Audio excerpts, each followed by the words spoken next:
Hello students, आज की class में आपका स्वागत है। आज हम पढ़ेंगे अपनी दूसरी प्रश्नावली वास्तविक संख्याएं। वास्तविक संख्याएं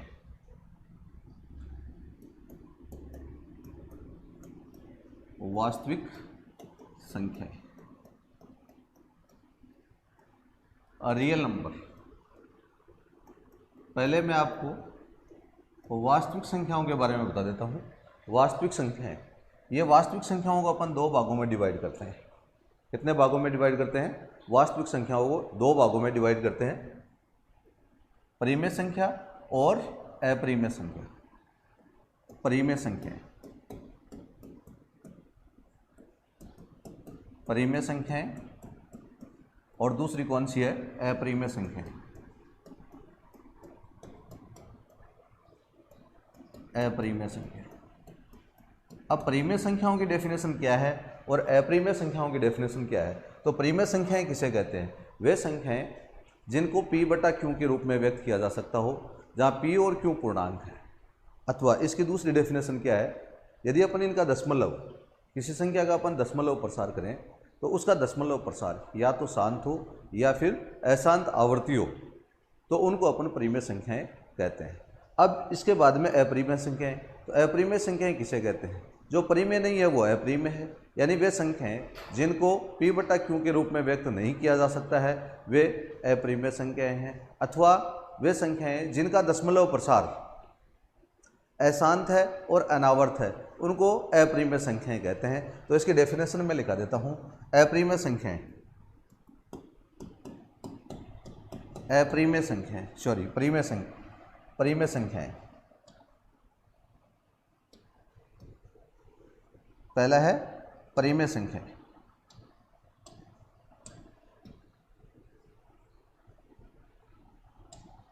परिमेय संख्याएं, परिमेय संख्याएं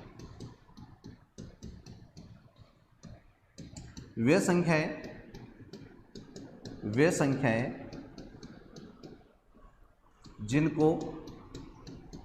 जिनको p बटा q के रूप में, p बटा q के रूप में व्यक्त किया जा सकता है, व्यक्त किया जा सकता है।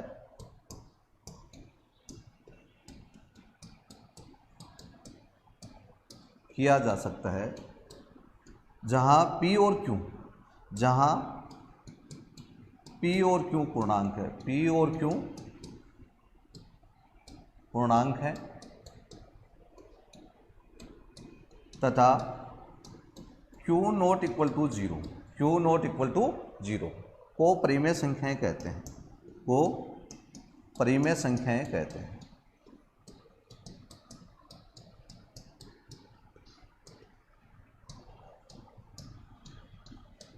को परिमेय संख्याएं कहते हैं।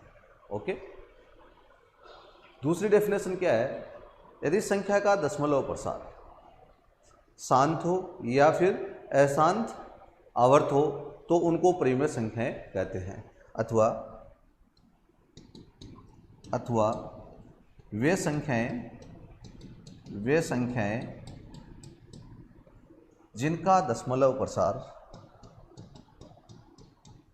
जिनका दशमलव प्रसार शांत है अथवा और या अशांत आवर्ती प्रकार का है, अशांत आवर्ती प्रकार का है, आवर्ती प्रकार का है, उन्हें परिमेय संख्याएं कहते हैं। परिमेय संख्याएं कहते हैं। तो परिमेय संख्याओं की पहली विशेषता क्या हो गई कि परिमेय संख्याओं को अपन किस रूप में व्यक्त कर सकते हैं? p और q के रूप में व्यक्त कर सकते हैं। इस बात को ध्यान में रखना। परिमेय संख्या है, यदि कोई संख्या परिमेय संख्या है तो उसको p बटा q के रूप में व्यक्त कर सकते हैं, जहाँ p और q क्या है? पूर्णांक है, जहाँ p और q पूर्णांक है। या फिर यदि इनका दशमलव प्रसार करें तो दशमलव प्रसार किस प्रकार का होना चाहिए, या तो शांत होना चाहिए या फिर अशांत आवर्ती होना चाहिए, दो ही प्रकार का होना चाहिए। ठीक है, तो उनको अपन क्या बोलते हैं, परिमेय संख्याएं कहते हैं। तो अब परिमेय संख्याओं के ग्रुप में कौन कौन सी संख्याओं को शामिल किया जाता है, यानी जो भी संख्याएं हैं वो सारी की सारी क्या होती हैं, वास्तविक संख्याएं होती है। अब वास्तविक संख्याओं को भी फिर अपन दो भागों में डिवाइड कर देते हैं, दो अलग अलग भागों में विभाजित कर देते हैं। आदि कुछ परिमेय है और कुछ अपरिमेय है। अब परिमेय संख्याओं में किस प्रकार की संख्याएं आती है, कौन कौन सी संख्याएं आती है, तो अपनी सारी की सारी प्राकृत संख्याएं, पूर्ण संख्याएं, पूर्णांक संख्याएं, ये सारी क्या है, ये सारी परिमेय संख्याओं में ही शामिल होती हैं। इसके अलावा भी वे संख्या जिनको p बटा यानी जो भिन्न रूप में है और उनका दशमलव प्रसार करें तो वो दशमलव प्रसार किस प्रकार का हो जाए, शांत या फिर अशांत आवर्त प्रकार का हो जाए, तो उनको भी अपन परिमेय संख्याएं ही कहते हैं। ठीक है, तो परिमेय संख्याओं में सारी प्राकृत संख्याएं, पूर्ण संख्याएं और पूर्णांक संख्याएं भी परिमेय संख्याएं होती हैं। प्राकृत संख्याएं, प्राकृत, पूर्ण और पूर्णांक संख्याएं, और पूर्णांक संख्याएं परिमेय संख्याएं होती हैं, परिमेय संख्याएं होती हैं।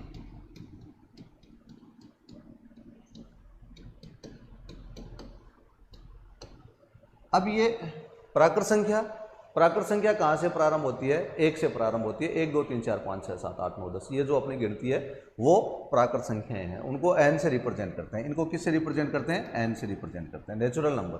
दूसरा है पूर्ण संख्या। यदि प्राकृत संख्याओं में अपन 0 को शामिल कर दें तो ये क्या बन जाती है, पूर्ण संख्या बन जाती है, और इनको अपन किससे रिप्रेजेंट करते हैं, w से। और पूर्णांक संख्याएं, यदि अपन पूर्ण संख्याओं में ऋणात्मक संख्याओं को भी शामिल कर दें तो वो सारी की सारी क्या हो जाती है, पूर्णांक संख्या हो जाती है। ठीक है, तो ये तो हुई अपनी परिमेय संख्याओं की बात। अब अपरिमेय संख्याएं कौन सी है, तो परिमेय संख्याओं को छोड़कर जो शेष वास्तविक संख्याएं बचती है वो सारी की सारी क्या होती हैं, अपरिमेय संख्याएं होती हैं। जैसे मैं आपको बताता हूँ। दूसरा क्या है, अपरिमेय संख्याएं। अपरिमेय संख्याएं, अपरिमेय संख्याएं वे संख्याएं जिनको p बटा q के रूप में व्यक्त नहीं किया जा सकता है।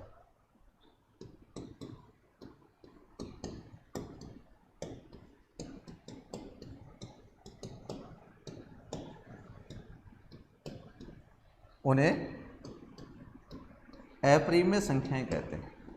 अपरिमेय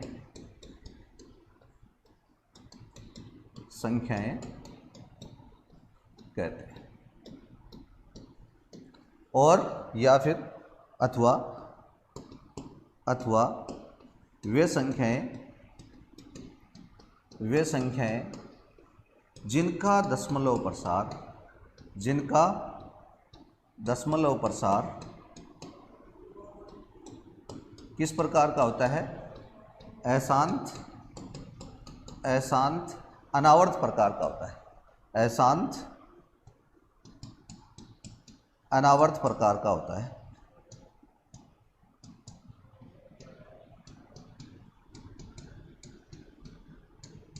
उन्हें अपरिमेय संख्याएं कहते हैं।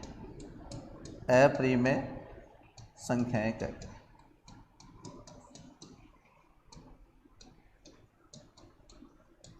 ठीक है, जैसे ये सारी की सारी अभाज्य प्राकृत संख्याएं हैं, वो अभाज्य प्राकृत संख्याओं के वर्गमूल है वो अपरिमेय संख्याएं होती है।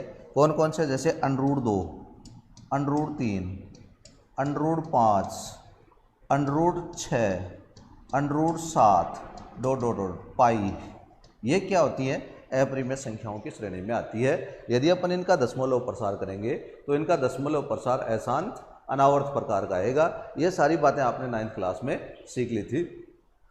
तो अपने पास वास्तविक संख्याएं दो प्रकार की हैं, परिमेय और अपरिमेय। अपरिमेय संख्याएं किन्हें कहते हैं, अपरिमेय संख्याएं किन्हें कहते हैं। तो आपको यदि कोई कह दे कि ये परिमेय संख्या है तो इसका मतलब निश्चित रूप से उस संख्या को अपन p बटा q के रूप में व्यक्त कर सकते हैं, जहाँ p और q क्या होने चाहिए, पूर्णांक होने चाहिए। जैसे मैं फॉर एग्जाम्पल एक एग्जाम्पल लेके बताता हूँ, परिमेय संख्या का एग्जाम्पल लेके बताता हूँ। जैसे 1/2 ये परिमेय संख्या है। देखो इसका अंश क्या है और हर क्या है, इसका अंश 1 है और हर कितना है, 2 है। अंश हर 2 है, तो ये भी पूर्णांक है और ये भी पूर्णांक संख्या है। तो इसका मतलब ये क्या है, परिमेय संख्या है, ये परिमेय संख्या है। अब यदि मैं यहाँ पर ये लगा दूँ माइनस, तो यह भी परिमेय संख्या है, क्योंकि -1 भी क्या है, पूर्णांक संख्या है। और ये Q नॉट इक्वल टू 0 होना चाहिए, इसकी विशेषता ये Q नॉट इक्वल टू 0 होना चाहिए। तो ये तो अपना था संख्या। अब इसके बाद में आगे अपन चलते हैं। माना कि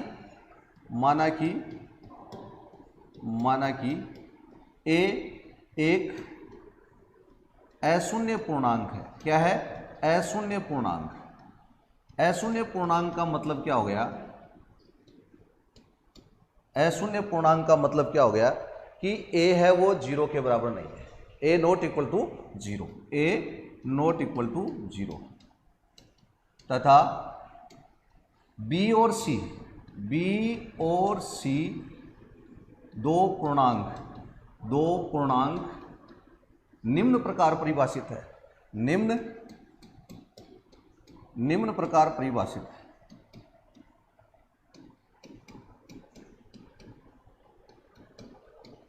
निम्न प्रकार परिभाषित है b बटा a बराबर c। अब देखो ये लिखने का तात्पर्य क्या है मेरा, भाई ये क्यों लिखा मैंने, इसका क्या तात्पर्य है। तो इसका तात्पर्य ये है, ये समझाने के लिए लिखा है मैंने कि अब यहाँ पर b तो क्या है और a क्या है और c क्या है।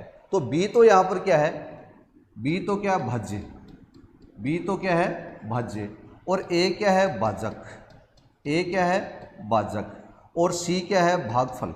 यहाँ पर c क्या है भागफल।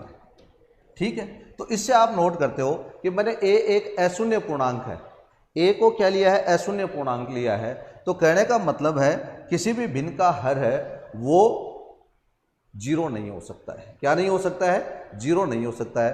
तो अपन इससे देखो एक क्या है, या फिर यदि मैं इसका पक्षांतरण कर दूं, इधर गुणा कर दूं इधर, तो b बराबर क्या हो जाएगा ac, b बराबर ac। तो इसका मतलब क्या हो गया, भाज्य बराबर क्या हो गया, ये b अपन ने भाज्य लिया है, b क्या लिया है भाज्य लिया है। तो a क्या है अपना भाजक, a क्या है भाजक, और c क्या है अपना भागफल, c क्या है भागफल। तो इसका मतलब भाज्य बराबर क्या हो गया, भाजक गुणा भागफल। अब देखो इससे 2-3 विशेषताएं निकल के आती है कि 0 का किसी भी संख्या में भाग नहीं दिया जा सकता है, ये भाग अपरिभाषित है। 0 किसी भी संख्या को विभाजित नहीं करता है। अच्छा, दूसरी बात यह है कि ये जो भाजक है वो नेगेटिव भी हो सकता है और पॉजिटिव भी हो सकता है, दोनों प्रकार का हो सकता है। तीसरी बात क्या है कि 0 में अपन किसी भी संख्या का भाग दे सकते हैं, 0 किसी भी संख्या से भाजित हो सकता है। तो इसमें भाज्य भी 0 हो सकता है और भागफल भी 0 हो सकता है। ठीक है, तो ये बात इसमें थी। अब आज अपन पढ़ेंगे यूक्लिड विभाजन परिमेय। क्या पढ़ेंगे, यूक्लिड विभाजन परिमेय। तो यूक्लिड विभाजन परिमेय क्या है, यूक्लिड विभाजन परिमेय, यूक्लिड विभाजन परिमेय ये क्या है।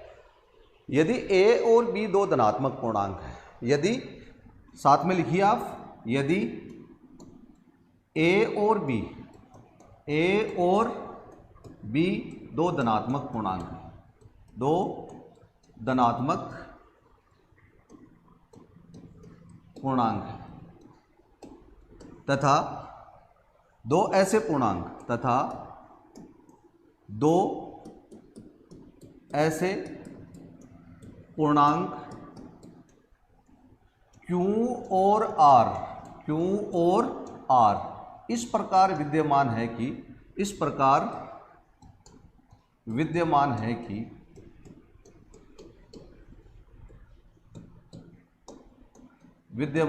है कि a बराबर BQ प्लस R, a बराबर BQ प्लस R, जहां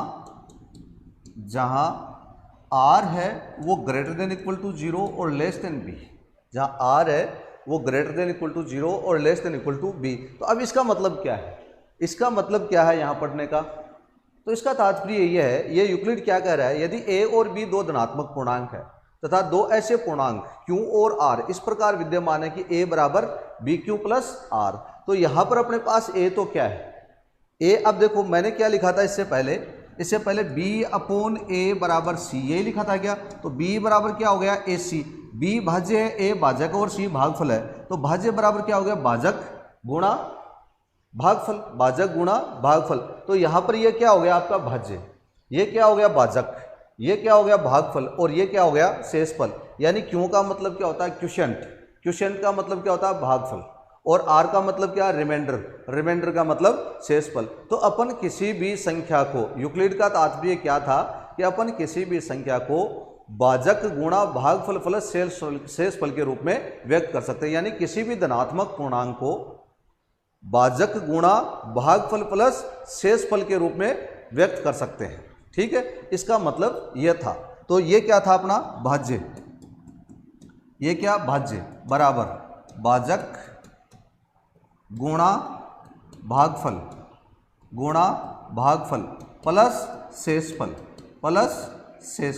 इसका मतलब यह था कि कोई भी धनात्मक पूर्णांक है उसको अपन किस रूप में व्यक्त कर सकते हैं, भाजक गुणा भागफल प्लस शेषफल के रूप में व्यक्त कर सकते हैं। और इसकी दूसरी कंडीशन क्या थी कि शेषफल है वो हमेशा भाजक से छोटा, जीरो से तो बड़ा होता है, जीरो या जीरो के बराबर होता है और भाजक से छोटा होता है। जैसे मैं एक एग्जाम्पल लेकर के बताता हूँ आपको कि 17 में अपन भाग देते हैं, किसमें 17 में अपन 4 का भाग देते हैं, तो कितना 4 चौक 16, 4 चौक 16, शेषफल कितना हो गया अपना 1। तो यहाँ पर भाजक तो क्या है 4, भाज्य क्या है 17, भागफल क्या है 1 और शेषफल क्या है, भागफल कितना है 4 और शेषफल कितना है 1। तो भाज्य बराबर भाज्य कितना 17, भाजक कितना 4, भागफल कितना 4 प्लस 1।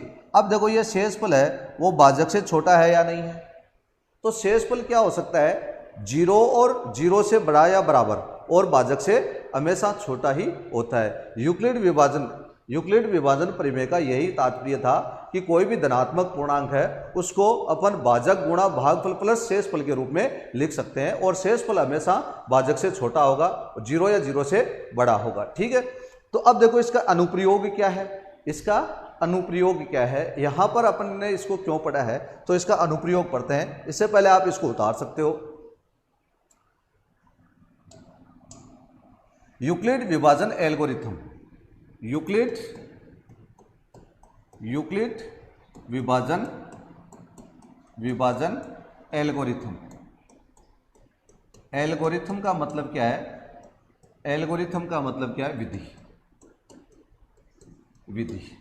क्या है विधि। ये जो विधि है ये यूक्लिड विभाजन एल्गोरिथम यूक्लिड विभाजन प्रमेय का एक अन्य अनुप्रयोग है, और इसके द्वारा अपन क्या करते हैं, इसके द्वारा अपन दो संख्याओं का महत्तम समापवर्तक ज्ञात करते हैं। इस विधि के द्वारा अपन दो संख्याओं का महत्तम समापवर्तक ज्ञात करते हैं। यह है यूक्लिड विभाजन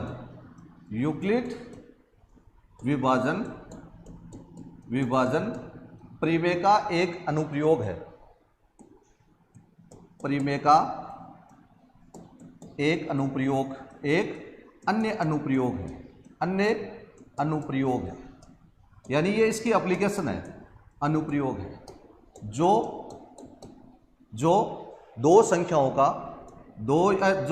का कोई भी धनात्मक पूर्णांक है उनका, जो दो संख्याओं का महत्तम समापवर्तक, दो संख्याओं का महत्तम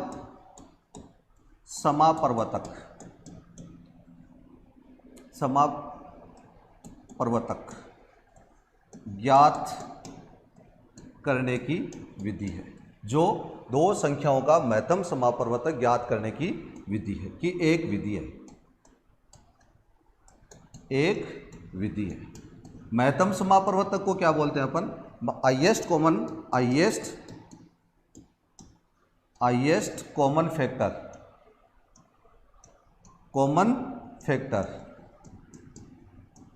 यानी HCF, यानी इसको क्या बोलते हैं अपन, HCF, ओके, HCF भी कहते हैं। अब ये महत्तम समापवर्तक क्या है, तो महत्तम समापवर्तक दो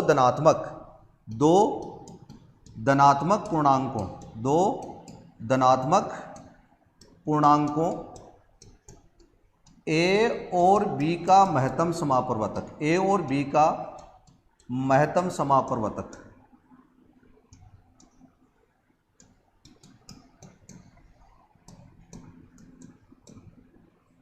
वह बड़े से बड़ा पूर्णांक है, वह सबसे बड़ा पूर्णांक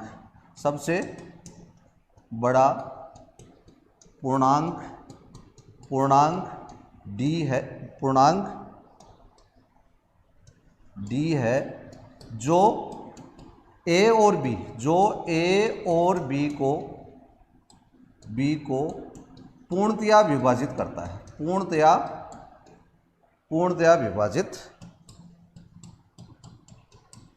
विभाजित करता है।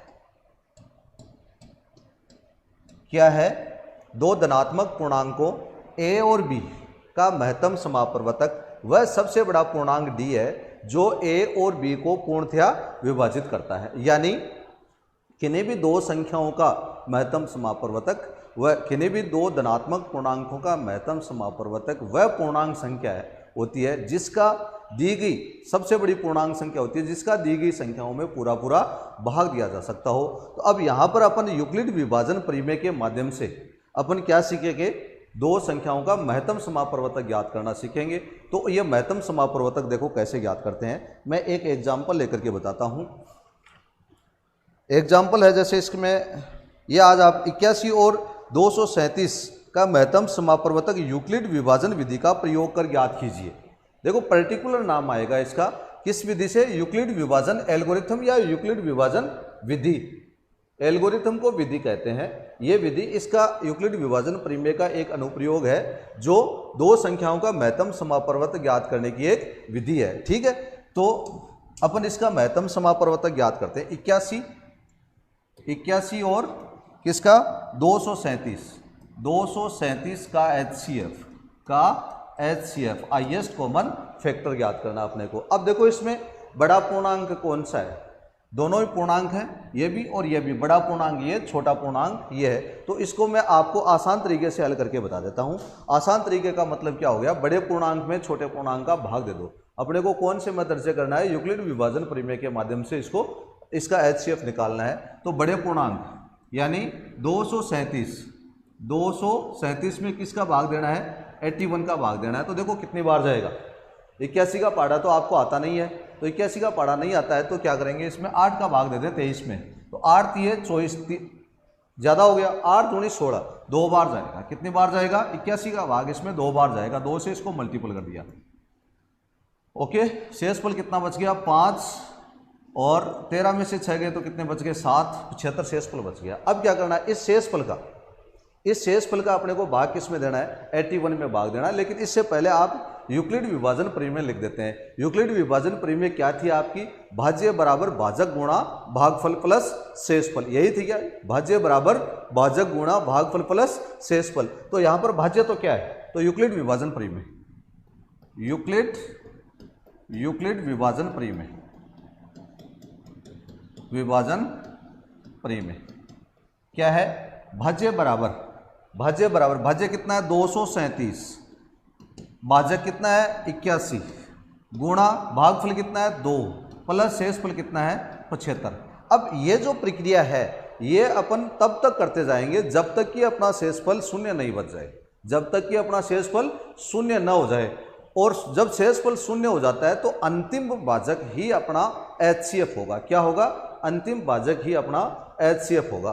तो अब देखो, अब किसका भाग देंगे, 75 का भाग देंगे किसमें, इस भाजक में 81 में। 75 का भाग 81 में कितनी बार देंगे, एक बार। तो 75 माइनस कर दो, 11 में से 5 गए तो कितने बचे, 6।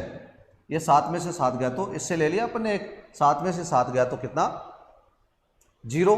तो अब देखो ये एक भाग और हो गया क्या अपना, ये एक भाग और हो गया। इसमें भाज्य तो क्या है 81, भागफल कितना है, भाजक कितना है 75, भागफल कितना है 1 और शेषफल कितना है 6। तो दूसरी प्रमेय क्या होगी अपनी, 81 भाज्य बराबर क्या होता है भाजक कितना है 75, भागफल कितना है 1 प्लस शेषफल कितना है 6। ओके, अब किसका दूसरा चरण किसका भाग देंगे 6 का भाग देंगे अपन।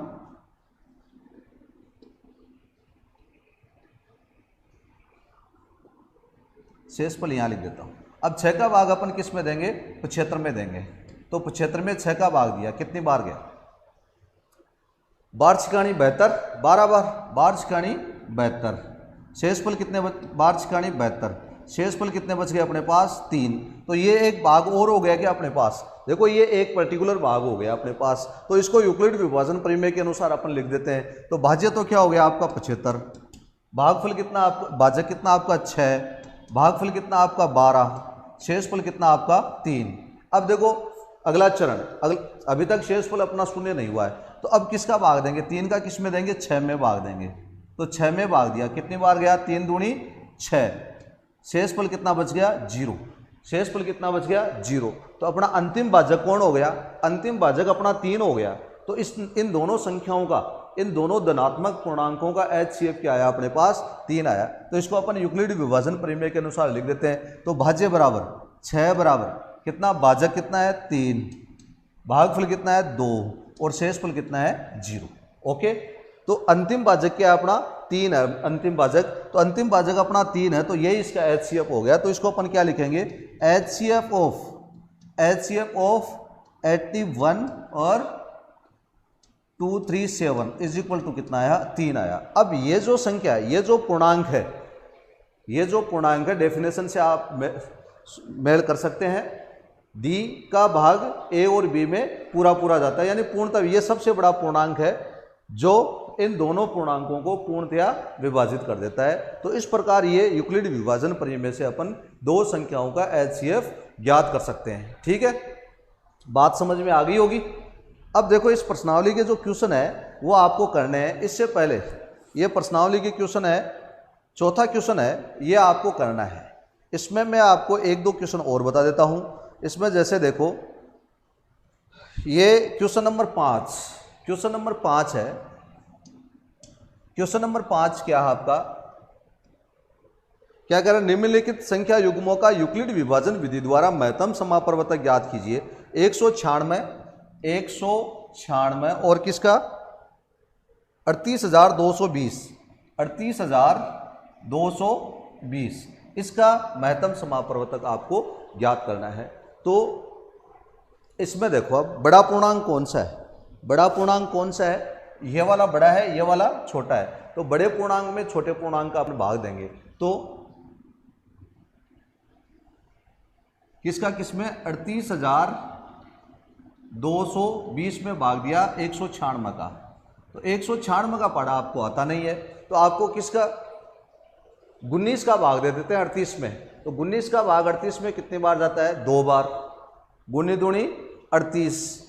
लेकिन ये संख्या बड़ी हो जाएगी तो इसमें एक बार ही भाग जाएगा।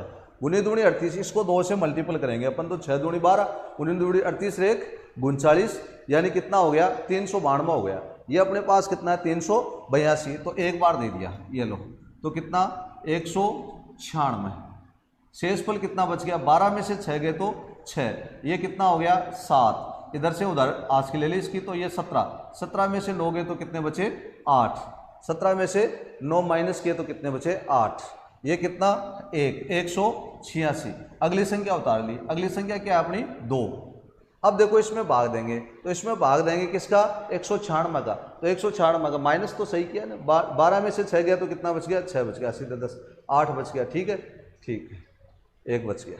अगली संख्या उतार ली। अब 19 का भाग किस में दे देते हैं अपन 186 में दे देते हैं। तो गुनी 1 गुनी 2 38 गुनी 53 गुनी 95 गुनी 100 गुनी 7 133 गुनी 8 152 गुनी निमागा 171 गुनी निमा 171, यानी इसमें कितनी बार चला जाएगा 9 बार चला जाएगा। तो 9 को इससे मल्टीपल करते हैं, 9 छिकी 54, 54 का चौका गुनी निमा 171 और 5 176 माइनस कर दो। तो माइनस 12 में से 4 गए तो 8, सीधे इसको तो 16 में से ये 7 गए तो कितने बच गए 9, 80 इसको 8 में से 8 गया तो 0 और 1 में से गया तो 0, कितना बच गया 98। अब अगली संख्या और उतार लिया अपन ने, अगली संख्या और क्या अपनी 0, कितनी है 0। अब इसमें भाग देंगे अपन 980 में, तो 980 में 196 का भाग कितनी बार जाएगा, तो 19 का भाग। इसके लिए अपन क्या कर देते हैं 19 का भाग 98 में दे लेते हैं, गुने पर 95 5 गुने पर 95, तो इसको 5 से गुणा किया 6 पंजो 30, 6 पंजो 30 गुने पर 95 3 98, तो इसका मतलब क्या हो गया शेषफल कितना आ गया 0 आ गया अपने पास। तो अपना देखो अंतिम भाजक भी यही हो गया और फर्स्ट भाजक भी यही हो गया, 196 का इसमें भाग पूरा पूरा जा रहा है। तो यूक्लिड विभाजन परिमेय से अपन क्या लिखेंगे, यूक्लिड विभाजन एल्गोरिथम, विभाजन विधि या एल्गोरिथम से अपना भाज्य तो क्या है, भाज्य कितना है 38,220। अब भाजक कितना है, भाजक कितना है 196, भाजक 196, भागफल कितना 195, शेषफल कितना अपना 0, शेषफल कितना है 0। तो इसका मतलब अंतिम भाजक अपना कौन सा हो गया 196 ही हो गया। तो इनका HCF क्या आ गया, HCF ऑफ 196 और 38,220 बराबर कितना आया 196। ओके, ये इनका HCF आ गया। तो इस प्रकार ये क्वेश्चन हुआ आपका। अब देखो इसमें एक दो एग्जाम्पल हैं, वो एग्जाम्पल इंपॉर्टेंट है इसके। जैसे एग्जाम्पल नंबर 2 पढ़ना आप, बुक्स में एग्जाम्पल नंबर 2 पढ़िए आप, क्या है आप अपनी बुक साथ लेकर के अवश्य बैठे। किसी परेड में 616 सदस्यों वाली एक सेना की टुकड़ी को 32 सदस्यों वाले एक आर्मी बैंड के पीछे मार्च करना है। क्या है 616 सदस्यों वाली एक सेना की टुकड़ी को 32 सदस्यों वाले एक आर्मी बैंड के पीछे मार्च करना है। दोनों समूहों को समान संख्या वाले स्तंभों में मार्च करना है, दोनों समूहों को समान संख्या वाले स्तंभों में मार्च करना है। तो उन स्तंभों की अधिकतम संख्या ज्ञात कीजिए। तो अधिकतम संख्या का तात्पर्य क्या हो गया, आपको इनका HCF ज्ञात करना है। तो दोनों समूहों की अधिकतम संख्या क्या होगी, एग्जाम्पल है ये आपका एग्जाम्पल 2। तो दोनों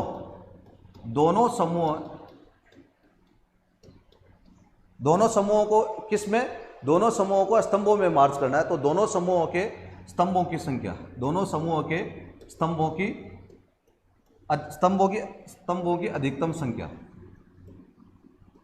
अधिकतम संख्या ये किसके बराबर होगी,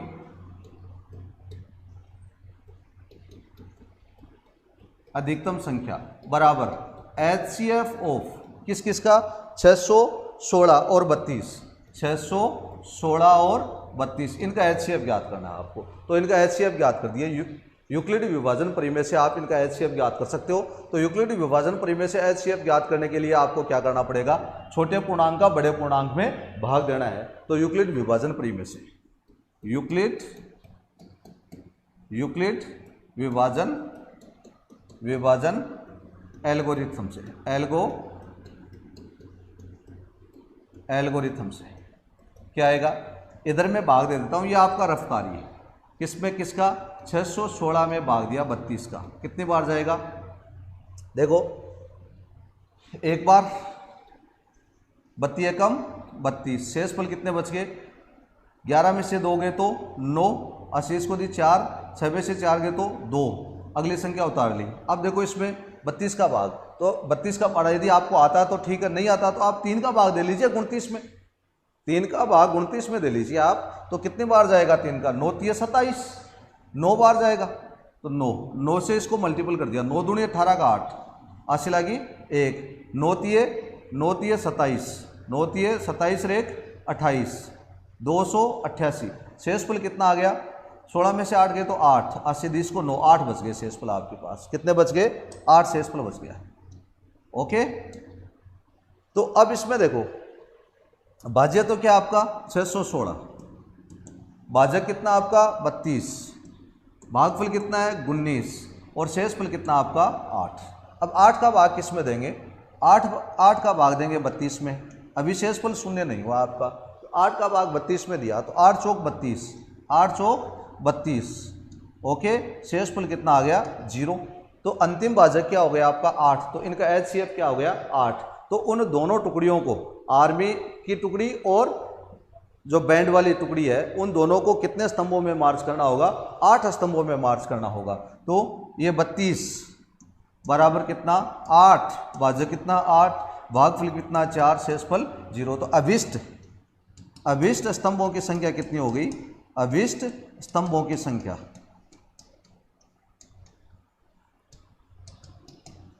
अभिष्ट स्तंभों की संख्या बराबर कितनी आई 8। उनको 8 स्तंभों में मार्च करना है। ओके, अब देखो इसमें ये क्वेश्चन आया हुआ है, ये बोर्ड में आया हुआ है तीसरा एग्जाम्पल। तो तीसरा एग्जाम्पल पढ़िए आप, क्या है, वह सबसे बड़ी संख्या ज्ञात कीजिए। वह सबसे बड़ी, यानी सबसे बड़ी संख्या का तात्पर्य क्या हो गया, आपको उनका HCF ज्ञात करना, और सबसे छोटी संख्या का तात्पर्य क्या होता है, LCM ज्ञात करना। वह सबसे बड़ी संख्या ज्ञात कीजिए जिनका इन दोनों संख्याओं में, जो 245 और 2053 को इस प्रकार विभाजित करती है कि प्रत्येक स्थिति में 5 शेषफल प्राप्त हो। यानी उस संख्या का, उस आपको HCF तो ज्ञात करना है, लेकिन आपको HCF ज्ञात किसका करना है, पहले यह तय करना पड़ेगा आपको उस संख्या का 245 में और 2053 में भाग देने पर शेषफल कितना बचेगा, 5 बचना चाहिए। यही कह रहा है कि शेषफल 5 बचना चाहिए। तो आपको क्या करना पड़ेगा कि ये शेषफल है वो पहले इन दोनों संख्याओं में से माइनस कर दो, और जो शेष संख्या बचती है उन संख्याओं का HCF ज्ञात करो, वो अभिष्ट संख्या होगी। वो क्या होगी, अभिष्ट संख्या होगी। ठीक है, तो पहले किसका 245 माइनस 245, एग्जाम्पल नंबर क्या है, एग्जाम्पल नंबर है आपका 3। 245 माइनस 5 बराबर कितना बच गया 240। ओके, और इसमें से माइनस करेंगे 2053 माइनस 5, तो आपका कितना बच गया 2048। अब आपको HCF किसका निकालना है, इसका HCF निकाल 240 और 2048 का HCF निकालना है। तो यूक्लिड विभाजन परिमेय से, यूक्लिड विभाजन एल्गोरिथम, यूक्लिड विभाजन एल्गोरिथम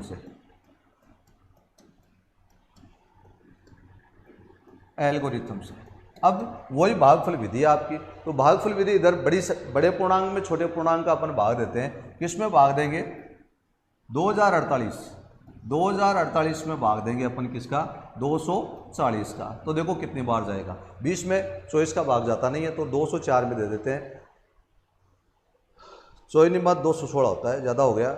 24 पंजे 120, 24 44, 24 7 168, 24 8 192, 8 बार चला जाएगा। 24 8 192। अब इसको 8 से मल्टीपल किया तो ये 0, इसको 24 8 192, 24 8 192 माइनस कर दो, कितना 8 2 10 में से 1 128, शेषफल कितना बच गया आपका 128। अब 128 तो एक परिमेय लिख देता हूं मैं आपको यहाँ पर। भाज्य कितना आपका 2048, भाजक कितना आपका 240, भागफल कितना आपका 8, शेषफल कितना आपका 128। ओके, अब किसका भाग देंगे, 128 का भाग आपको किस में देना है, 240 में देना है। मैं थोड़ा सा इसको इधर लिख देता हूं, 128 शेषफल कितना बचा अपना 128। अब इसका भाग किस में देना है, 240 में। तो कितनी बार जाएगा, एक बार, तो एक, कितना 128, शेष कितना बच गया 2, शेष को दे दी, ये 3 हो गया, 1 और ये 1, 112। तो भाज्य कितना है 240, भाज्य कितना 240, भाजक कितना 128, भागफल कितना, भाजक कितना है 128, भागफल कितना है 1, शेषफल कितना है प्लस 112। यही क्या, भाज्य बराबर भाजक गुणा भागफल प्लस शेषफल के रूप में अपन ने इसको लिख दिया। अब 112 का भाग किस में देंगे अपन, 128 में देंगे, 128 में। तो कितनी बार जाएगा, एक बार, 112। शेषफल कितने बच गए 6, 116, कितना 16 शेषफल बच गया। तो वही 128 बराबर कितना 112 इंटू 1 प्लस 16। अब किसका भाग देंगे, 16 का भाग देंगे अपन किस में, 112 में। 16 का भाग 112 में दिया तो कितनी बार गया, 16 पंजे 16 संति 112, 16 संति 112, शेषफल कितना आ गया 0। तो अंतिम भाजक क्या हो गया आपका 16, तो इनका HCF क्या हो गया 16। तो ये 100 भाजक कितना है 112 बराबर भाजक कितना है 16, भागफल कितना है 7 और शेषफल कितना है 0। तो अभिष्ट संख्या क्या होगी, अभिष्ट संख्या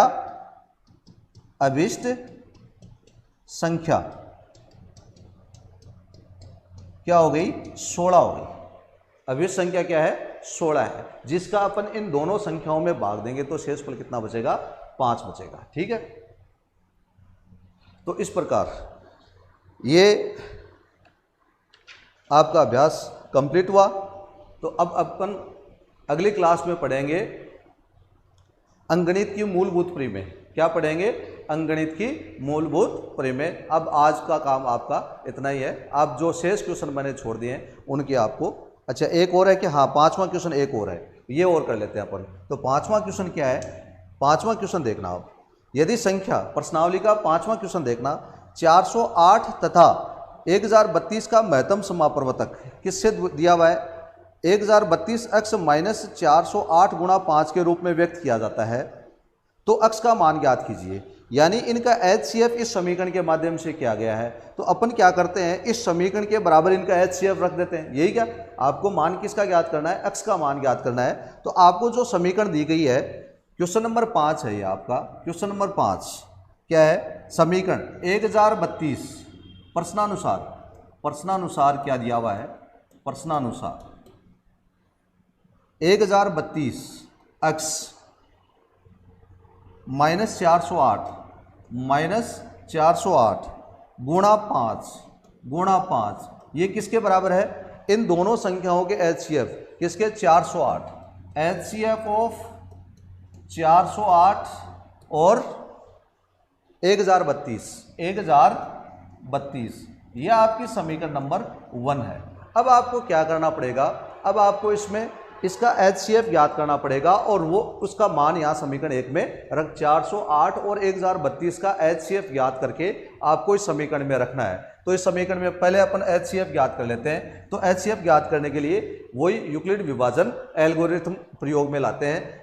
तो बड़े पूर्णांक पे छोटे, ये रफ कार्य है, ये आपका 1032 में भाग दिया अपन ने, किसका दिया 408 का, तो भाग आपका 408 का 2 बार जाएगा, 4 दूनी, देखो बड़ी संख्या का भाग आपको लेना ही नहीं है, आप सिर्फ छोटी संख्या, जैसे देखो 408 का पढ़ा आपको नहीं आ रहा, कोई दिक्कत नहीं, 40 का भी नहीं आ रहा, कोई दिक्कत नहीं, आपको 4 का पढ़ा तो आ ही रहा है ना, 4 का भाग इसमें 10 में दे दीजिए आप, 4 का 1 में थोड़ी जा रहा है, 10 में जाएगा, तो 10 में दिया तो कितनी बार जाएगा 4 दूनी 8। तो इसका मतलब अनुमान लग गया अपने को कि 408 का भाग इस संख्या में 2 बार जाना है, तो 2 बार, ये लो अब 2 को इससे मल्टीपल कर दीजिए, 8 दूनी 16 और 4 दूनी 8, शेषफल कितना बच गया, 12 में से 6 गए तो 6, आशीष को दे दी 2, 3 में से 2 गए तो 1, ठीक है, और 10 में से 8 गए तो कितना 2, 216 शेष बच गया। तो एक अपन लिख लेते हैं यूक्लिड विभाजन एल्गोरिथम से, यूक्लिड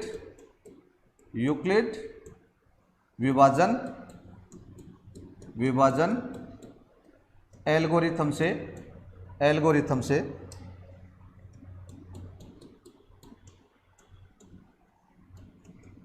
किसका 408 व 1032 का HCF तो कितना भाज्य, तो कितना आपका 1032, भागफल कितना, भाजक कितना है 408, भागफल कितना है 2 और शेषफल कितना आपका 216, शेषफल कितना है 216, ठीक है। अब 216 का भाग आपको किस में देना है, 408 में देना है, 408 में भाग देना। एक चरण पूरा हो गया भाग का, अब दूसरा चरण शुरू कर देते हैं। तो कितनी बार जाएगा, 1 बार, देखो 21 दूनी 42 होता है, तो 1 बार दे देते हैं अपन, तो कितना 216, शेषफल कितना बच गया, 8 में से 6 गए तो 2, ठीक है, 10 में से 1 गया तो कितना 9 और 3 में से 192, तो ये एक अपना भाग हो गया अपना। इसको यूक्लिड विभाजन एल्गोरिथम्स के हिसाब से लिख देते हैं। तो भाज्य तो कितना है 408, भाजक कितना आपका 216, भागफल कितना आपका 1 और शेषफल कितना आपका 192। ओके, अब 192 का भाग किस में देना आपको, 192 का भाग देना 216 में, तो मैं थोड़ा सा इसको 192 का भाग 216 में देना है, यहाँ लिख लेता हूँ 192, इसका भाग किस में देना है 216 में देना है, तो कितनी बार जाएगा वही एक बार, तो 192, शेषफल कितना बच गया 4, 11 में से 9 गया तो कितना बच गया 2, 1 में से गया तो 0, कितना है 24। तो भाज्य तो कितना है आपका 216, भाज्य कितना है 216, भाज्य कितना है 192, भागफल कितना है 1 और शेषफल कितना आपका 24, शेषफल कितना है 24। अब 24 का भाग देंगे अपन किस में 192 में, 192 में, तो 24 पंजे 120, 24 है 4400, 24 7 168, 24 192, कितनी बार जाएगा 8 बार, ये 192, तो शेषफल कितना बच गया 0, तो 192, भाज्य कितना है 192, भाजक कितना आपका 24, भागफल कितना आपका 8 और शेषफल कितना आया 0। तो इसका मतलब HCF ऑफ किसका 408 और 1032 का कितना आ गया आपका 24, अंतिम भाजक कितना है 24। अब ये मान समीकरण 1 में रखने पर, ये मान समीकरण 1 में रखने पर, तो मैं इसको मिटा देता हूं,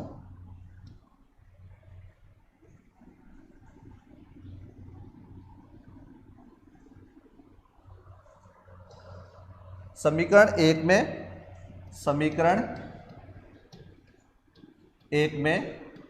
मान रखने पर, अब इसका मान रख दो और अक्ष का मान ज्ञात कर लो, और रखने पर क्या आएगा, कितना है 1032 अक्ष, 1032 अक्ष माइनस 408 गुणा 5 बराबर, इसका HCF कितना आया 24, या 1032 अक्ष बराबर, पक्षांतरण कर दूं मैं इसका, तो 24 ये प्लस का हो जाएगा क्या 408 गुणा 5, अक्ष बराबर कितना हो गया, अक्ष बराबर, अब देखो इनका गुणनफल करके इनमें जोड़ कर दो, अक्ष बराबर 24 प्लस इसका गुणनफल कितना 8 पंजो 40, 5 चौक 20 बट्टे 1032, इनका योगफल कितना हो गया, या अक्ष बराबर, इनको जोड़ेंगे तो 2064 बट्टे 1032, भाग देंगे तो कितने बार जाएगा 2 बार, तो अक्ष का मान कितना आ गया आपका 2, ये लो जी ये आपका आंसर आ गया।